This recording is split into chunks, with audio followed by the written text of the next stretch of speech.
Is this PPT visible to you? Yes, ma'am.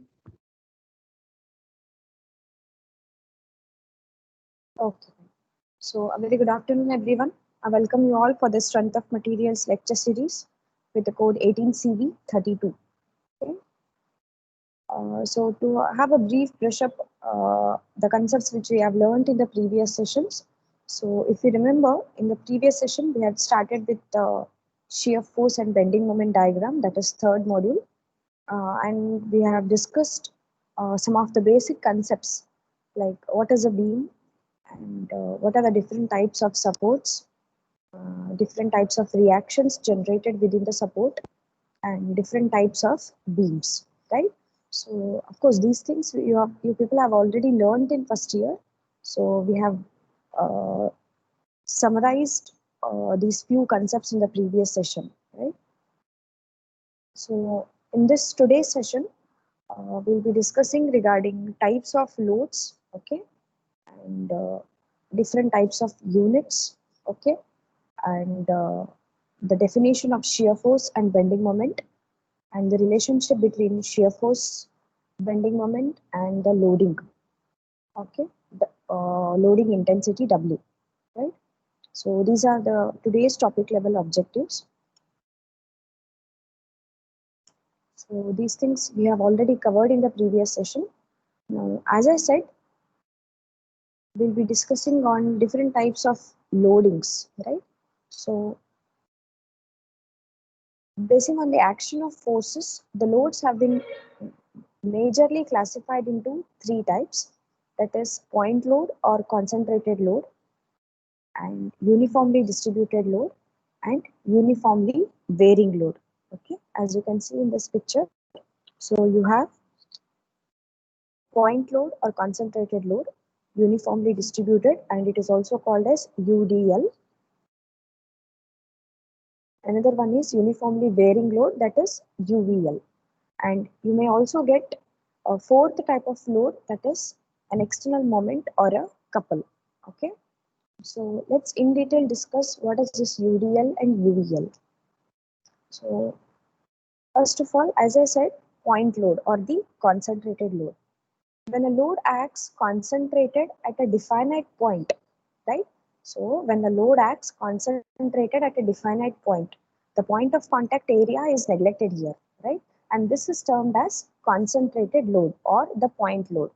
So you can see in this picture, you have a portal frame here, right? You have this beam and this you have two columns. And on this beam, a concentrated load or a point load of 6 kilonewton is acting.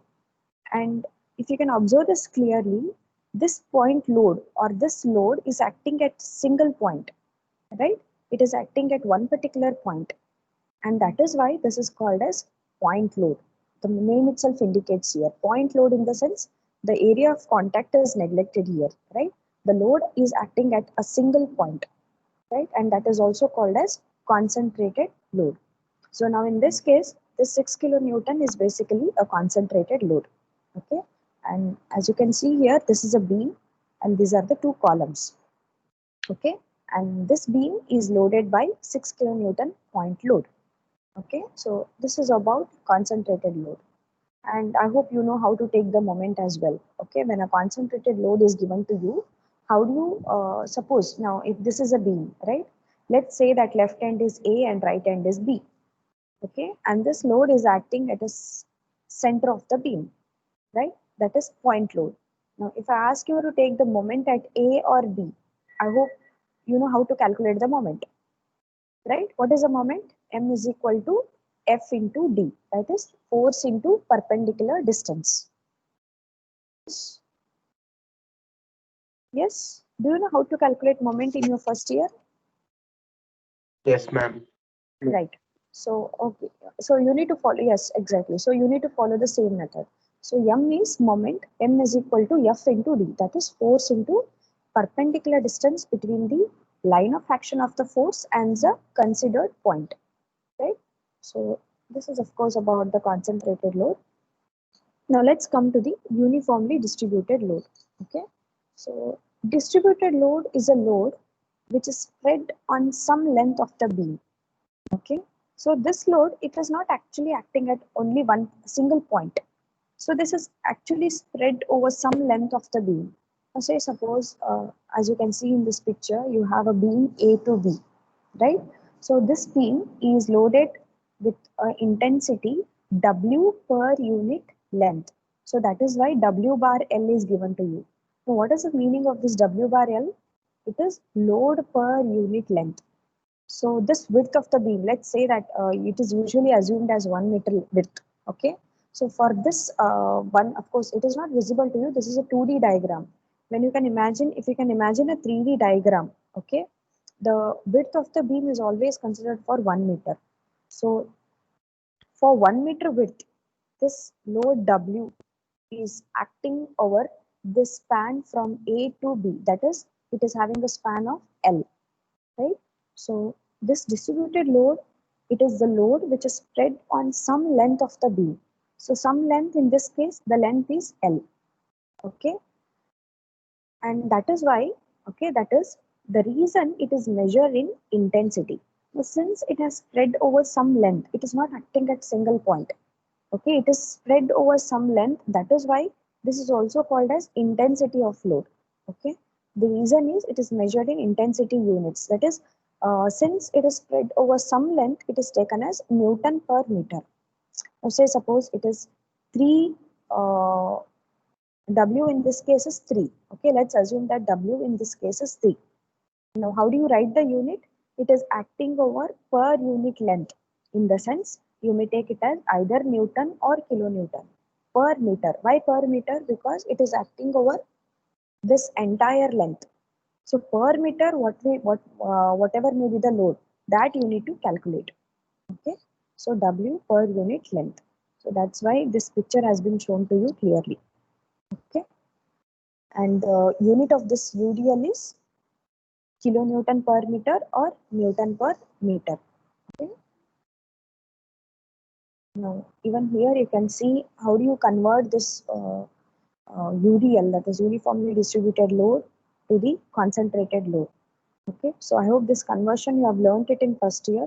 So let me revise this once again. Let's consider a beam A to B of length L. Okay, let's consider a beam A to B of length L. Please observe this cursor carefully.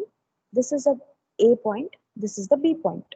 Okay, now it is spread, the span of the beam or the length of the beam is taken as L, capital L. So this beam is loaded with UDL, that is uniformly distributed load. Just observe how is the naming of this UDL, or sorry, how is the way how you denote this W kilonewton per meter. W in the sense the magnitude. It may be 3, 2, 1, so on. W is the magnitude. Unit is kilonewton meter. In the sense per meter length, what will be the intensity of the load? That is kilonewton per meter. Okay. So this is a beam. Now, how do you convert this UDL into concentrated load, right? So, as I said, this intensity, it is uniformly distributed over the entire span. In the sense, I can divide this load equally. Since it is uniformly, see the name itself indicates here, it is uniformly distributed. That means at every cross section, the intensity remains same. Okay, so from A to B, at each and every cross section, the intensity remains same. And that is why you can actually, when you convert this into concentrated load, it exactly acts at the center. How do you convert this into concentrated load? So W is kilonewton per meter. See, just observe the unit carefully. Kilonewton per meter. This kilonewton per meter, you should convert in kilonewton because you are converting it in concentrated load. So how do you convert this into concentrated load? Kilonewton per meter. If you just multiply the span or the distance, okay? So kilonewton per meter into meter, right? So meter will get cancelled. What remained is kilonewton. So, or in other words, if W is the intensity of the load, W into the span or W into L, right? So that W into L, you can see here, it has been written here. I have converted this into concentrated load, W into L, right? So as I said, since it is uniformly distributed, it exactly acts at the center because the intensity remains same. So if L is the length of the span, half the distance in the sense it becomes 1 by 2 L or 0.5 L, one and the same. So 1 by 2 L to the left side, 1 by 2 L to the right side. Okay, so this is how you convert this uh, uniformly distributed load into concentrated load. Now just remember one thing, W is the intensity of the UDL in kilonewton per meter. When you convert this into concentrated load, you should multiply this intensity W into the entire span on which the UDL is acting. Okay, on entire span on which the UDL is acting. So W into the entire span is L. So W into L. So this is the magnitude of the concentrated load, and it acts exactly at the center, right? So is this conversion understood to you all? How do you convert this UDL into concentrated load? Yes. Is this conversion understood to you all? Yes, ma'am. Okay. Yes, ma'am. So any doubt in this? Shall I proceed to the next loading? Yes, ma'am. Okay. So next one is uniformly varying load. So it's exactly opposite to the uniformly distributed load. There it was, the intensity of the load was uniform in the previous case.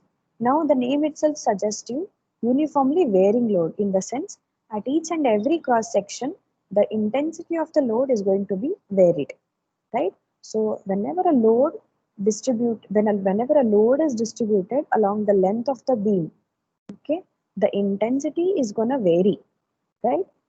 That is, you can see here, whenever a load distributed along the length of the beam varies in intensity uniformly. See, observe this carefully. The variation of intensity is also uniform. It is not non-linear, right? Now, there are two things you need to observe here. Uniformly varying load, the meaning is intensity is going to vary. The next thing is, how is the intensity varying? Whether the intensity is varying in a linear way or in a non-linear way. In the sense, see, in this, you have a AB beam. Okay, so AB beam is of a length 6 meter, or the span of the beam is 6 meter. Okay, now at the A point, you have intensity 220 Newton per meter. It is clearly shown to you. Observe the units once again, it is Newton per meter. In the sense, uh, the magnitude of the load per unit uh, distance, right? So per meter distance, what will be the magnitude of the load?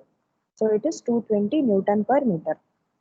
So at A point it is 220 Newton per meter, and observe carefully at the B point, right? So B point it is 890 Newton. Of course, Newton per meter is missing here. It is Newton per meter. So just make a correction. So at B point it is 890 Newton per meter, right? Now when you join this 220 and 890, just join this 220 Newton per meter and 890 Newton per meter. So after joining, is it not you have got an inclined straight line? Yes. Is it an inclined straight line or is it an inclined curved line? Is it a curved line or inclined straight line? Yes. Inclined Is straight the line, ma'am. exactly. So there is a linear variation here, right? So though the load is varying from A point to B point, the variation of the load is linear. That's what you need to understand, right? So this is called as uniformly varying load. So at A point it is 220, B point it is 890. Now if you compare with the UDL, there the entire intensity was same from A to B point, but here the intensity has been varied, right? So uh, A to B is of the span 6 meter, and this is the variation of the uniformly varying load. Okay, so because of this, this is named as uniformly varying load. And we can see some conventional figures given below here. Just observe this bottom figure. Okay, just observe this bottom figure.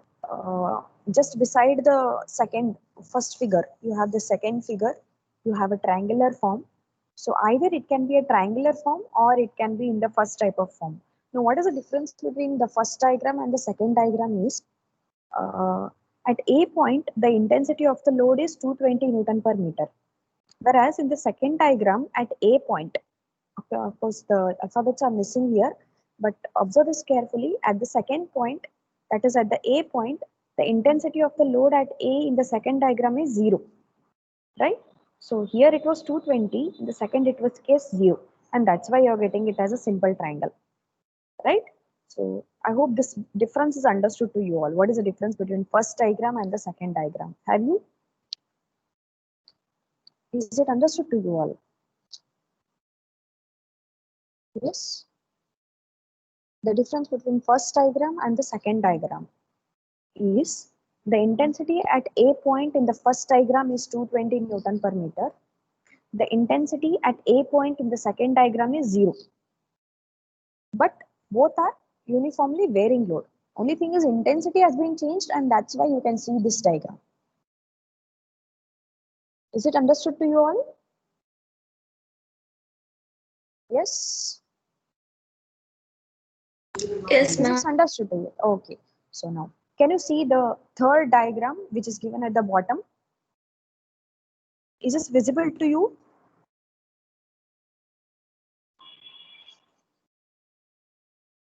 Let me change the orientation towards the left side.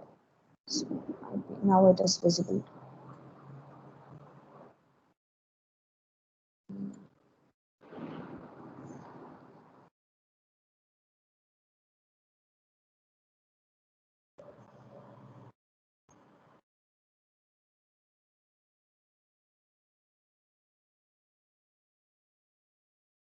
Okay. Is this visible to you now? Yes, ma'am. Third diagram, right. So now in the third diagram, here I have shown you how to convert a uniformly varying load to a concentrated load. Okay, I'll repeat once again. In the third diagram, here I have shown you how to convert uniformly varying load to a concentrated load. So observe carefully, you have a triangular load here. In the third diagram, in the first part, you have a triangular load. Okay, so you have a beam of 2 meter length, and at A point, at the left side A point, the intensity is 0, and the right side B point, the intensity is 2 kilonewton per meter, right? So I'll repeat once again. You have AB beam, 2 meter span, A point intensity is 0, B point intensity is 2 kilonewton per meter, right? So this is a loading diagram. How do you convert this triangular load into concentrated load? So I hope you have studied in the first year also. You might have calculated the CG, right? So I hope you know where the CG acts for a triangle. Have you? Do you know this? Do you know where the CG acts for a triangle? For a rectangle, you can Two-third see of it is height, ma'am. exactly at the center. Yes, 2/3 of height. Length, ma'am. Okay. Okay, very correct. So the same thing has been shown to you. First of all, convert this triangular load into concentrated load. That is, magnitude is half into base into height. Is it not? So 1/2 into base. What is the base of this triangle? 2 meter. What is the height of this triangle? That is intensity 2 kilonewton per meter. So half into 2 into 2. That is half into base into height. So what will be the answer? Half into 2 into 2. 2 will get cancelled. What remains is 2, ma'am. Yes, 2, right? So what remains is 2. So the conversion of this triangular load is 2 kilonewton, 2 kilonewton. That's what I have converted here. Now the point is where this 2 kilonewton acts, whether it acts exactly at the center or some other distance. Now, in case of uniformly distributed load, we said that it exactly acts at the center. But in very uniformly varying load, that is a triangular load, since the CG varies, you need to determine where is the CG. At that point, the load acts, right? So as you said correctly, it is 2/3 of the height. So from A point, observe this figure carefully. From A point, it is 2 by 3 into 2/3 of 2. And from B point, it is 1/3 of 2. Right? So 2/3 of base, 1/3 of the base. Right? So 2 by 3 into 2, 1 by 3 into 2. Now, how do you remember this? See, I'll tell you a very simple method to remember this. From the zero intensity of a triangle, right? From the zero intensity of a triangle, it is 2/3 of the base. From the maximum intensity of a triangle, it is 1/3 of the base, right? 2 by 3 into 2, 1 by 3 into 2. Is this understood to you all? You can make a note of this. Triangular load, whenever you come into picture a triangular load, right? First, you need to check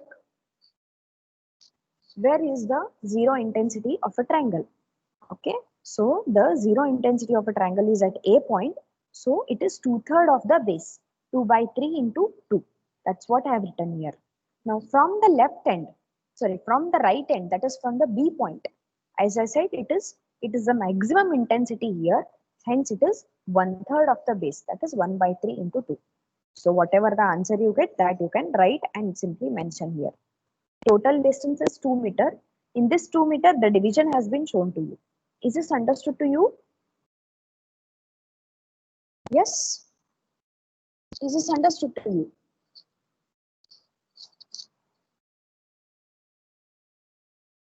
Yes, ma'am. Okay. So here it has been shown very clearly once again. Okay. So whatever I've explained, the same thing I have shown it here once again. See, you have a triangle. Okay. So you have a simple triangle on this beam. Okay. So this is a triangular load on the beam AB. So left side is A and right side is B. And the length of this triangular beam, okay, the length of this beam is L, or the span of the beam is L, capital L. Okay, now observe carefully at A point or the left side. What is the intensity of the triangle? W, W Newton per meter. At the right side or at the B point, what is the intensity of a triangle? It is 0, right? So right side it is, left side it is W, right side the intensity is 0, right? And that is why this is uniformly varying load. Now at the bottom, I have shown you the conversion. This is how I have made a dotted lines so that you will understand it clearly.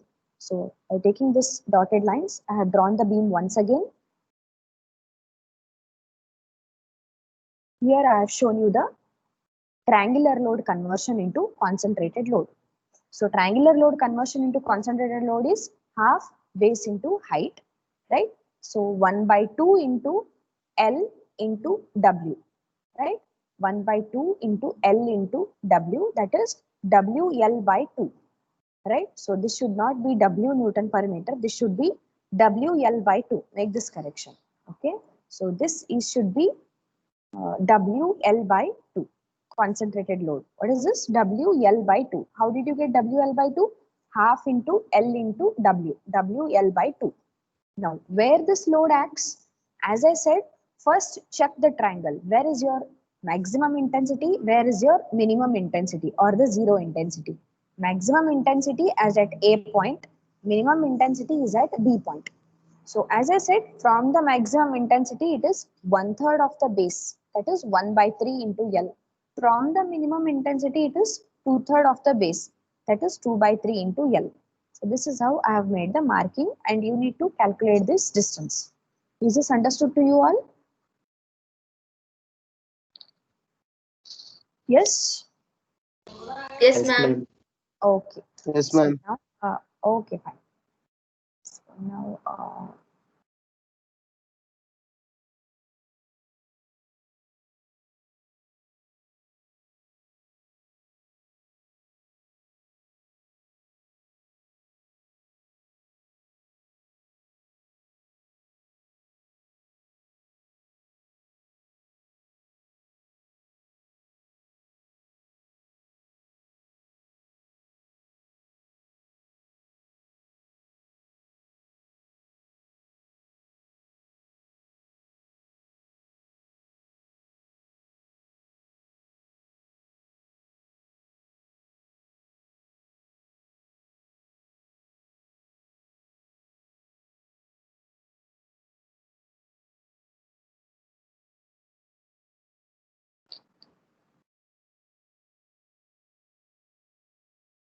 So we have already learned load types on the beams.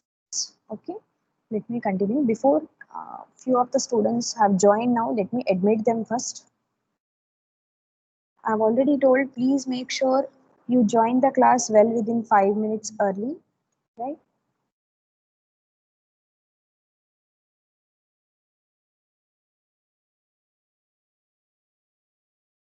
Okay.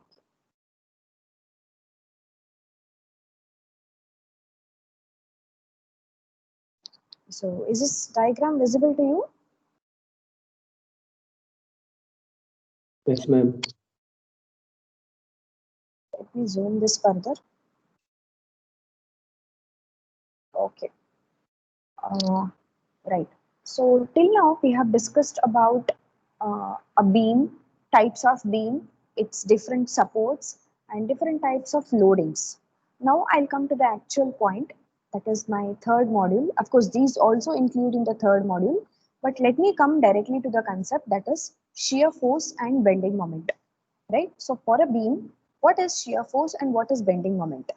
Now, before I go into the shear force and bending moment, please observe this diagram carefully, right? Observe this diagram carefully. You have a 2D beam diagram. Okay, left side is A point, right side is B point.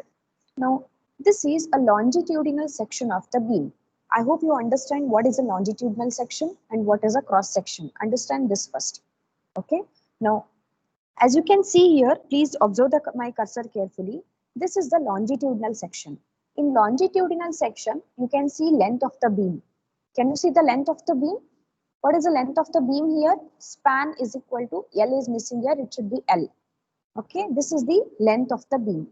When you can observe the length of the beam, that diagram is called as longitudinal section, LS. Right? So LS is basically suppose you have a 2D block or 2D beam, when you cut it in a transverse direction, right, then you may get the, when you observe this in the front view, then or the side view, you can observe this longitudinal section where you can observe the length of the beam. Now, what is a cross section? This is a cross section as you can see here. In the cross section, you will observe breadth and height or the depth of the beam. You can also call it as height of the beam or depth of the beam. Breadth B and depth H or height H. Okay, so a diagram where you can see the cross section or the lateral dimension, that is breadth and depth of the beam. This section is called as cross section. So this is a longitudinal section. This is a cross section. If you have, if you please observe, you can make some clear observation in your home itself, right? So in your home, you can observe carefully, observe the beam. If you're sitting in a hall or in room or any kitchen or in a kitchen room, right? Observe your top surface. You may clearly observe the beams, right? So whatever you observe the beam, please try to analyze. So you can see the longitudinal section, what might be depth of the beam, what might be width of the beam, what might be length of the beam, everything you need to have that observation, right? So this is the longitudinal section wherein you can see the length. This is a cross section wherein you can see breadth and depth, right? Now, for this particular beam, there is a loading. What type of loading is this? This is a uniformly distributed load. So there is a loading that is UDL, uniformly distributed load, that is W per unit length, and the span of the beam is L. So it is as simple as that.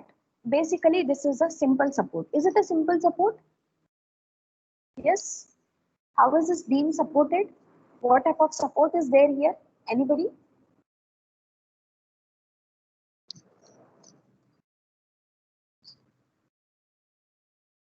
Simple vertical support, ma'am. Simple vertical support.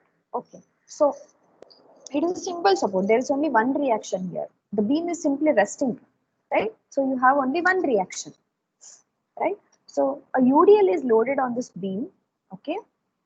And obviously it has some breadth and height, it has some inertia, right? And this is the span of the beam. Now when the beam is loaded, obviously it will undergo deflection or the deformation. Is it not? Yes or no? When the beam is loaded, naturally it undergoes deformation or the deflection. As you can see in the second picture, the this is how the beam has bended actually. The beam has undergone sagging, right? So the beam, this is how the deformation position has been shown in the second diagram. So initially you have a straight beam. After the loading, the beam has undergone some deformation, and that's why you can see this curved portion. Okay. Now, in this section, right, please observe this figure carefully. You have the loading W and you have these two reaction RA and RB. Now you can observe this dotted line, right? What is this dotted line? A dotted line, it is basically a section where I want to observe carefully all the forces. Now let me take a section. That is why I have drawn this dotted line. So this dotted line, here I want to study what all forces are acting here. Or I can isolate this beam in the sense I will cut this beam into two portions and let me observe this, what is actually happening inside the beam, right? So I have taken a dotted line here, or I have cut this portion, and what I have done here is after cutting this portion, I have taken this left portion separately and I have observed this, right? So I have isolated this beam. What does it mean? I have taken this beam outside. I have taken this beam outside and I am observing this. So this beam, I have taken this outside. So let me see what all forces are acting. See, when I take this left portion beam outside, so definitely there is a UDL, half portion UDL has been shown to you in the second diagram. And there is a reaction which has been shown to you. And apart from this, right, apart from this, an unbalanced force is generated here. That is, you can see in the opposite direction V, an unbalanced force is generated here, right? And as well as a moment is generated here at the left portion, right? So this is the unbalanced force which has been generated here.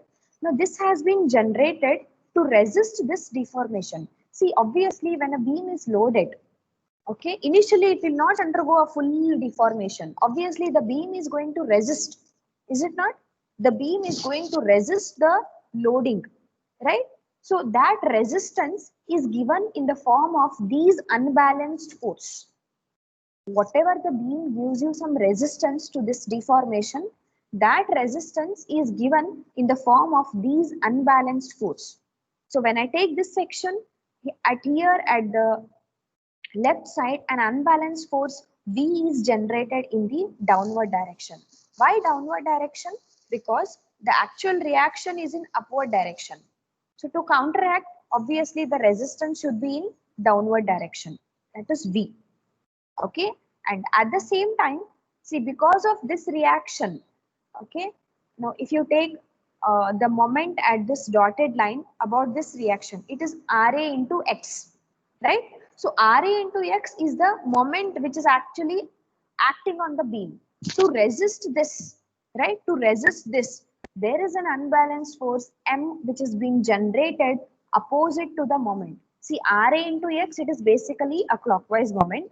So that is why an unbalanced M anti-clockwise moment has been generated here. Okay, so this unbalanced force is nothing but shear force, and this unbalanced moment is nothing but bending moment, right? So it's not that only at this section it has been generated. At every section of the beam, you can take this dotted line at any section. Every section of the beam, there is an unbalanced force always. This unbalanced force is nothing but shear force, and the unbalanced moment is nothing but bending moment, right? So I hope this shear force and bending moment is understood to you all. So here it has been, let me show you to here.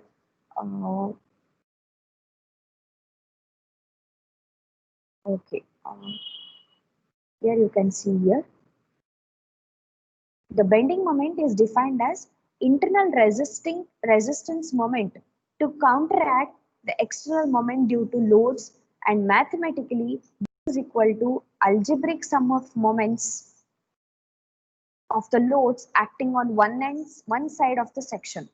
And this, it is also called as, defined as unbalanced moment on the beam. All right. So observe this carefully. So whatever I've explained now, the same thing, it has been shown to you. Okay. Right. So whatever I've explained now, the same thing I'm giving you here. The bending moment is defined as internal resistance moment, right? So why is this internal? It is generated internal resistance. For what is it has been generated? It has generated to counteract the deformation. See, the beam is actually loaded. So when the beam is loaded, it undergoes deformation. To resist that deformation, an internal resistance moment to counteract the external moment due to the deformation, okay, due to the loads, it is mathematically generated, right? And it is equal to actually when you calculate this numerically, so it is also defined as it is the algebraic sum of moments of the loads acting on one side of the section. Either it can be left side or it can be right side. See here in this particular diagram, I have shown you only at the left portion. If you can take this right portion also.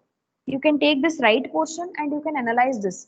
Even here, there is an unbalanced force and moment which will be generated here.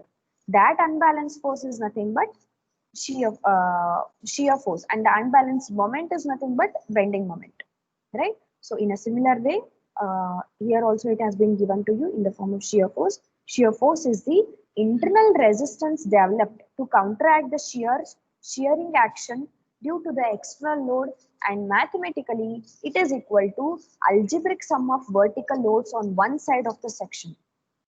Okay, and this act tangential to the cross section, right? So this is always tangential to the cross section. Okay? So this is about the unbalanced force and the unbalanced moment. Now let's come to the sign conventions. Okay, of course, it's already 12 now. The sign conventions of shear force and bending moment we'll study in the next session. Okay, so I hope up to here the definition of shear force and bending moment is understood to you all. Of course, when you actually solve the numerical examples, then you will get to know what exactly shear force and what exactly is bending moment. Okay, so I hope this concept is understood to you all. Is this understood to you? Yes, ma'am. So in the next session, we'll see the sign conventions, and we'll see the concept of shear force and bending moment once again, and we'll see the relationship between shear force and bending moment and the loading intensity. Okay, so to summarize, in today's class, we have actually revised beam, its type of loadings, okay, and how to convert this loads into concentrated loads. And we have studied about the concept of shear force and bending moment. Okay, so do you have any doubt in this? Any clarification? No, ma'am. So that's all for this today's session. Thank you. Thank you, ma'am.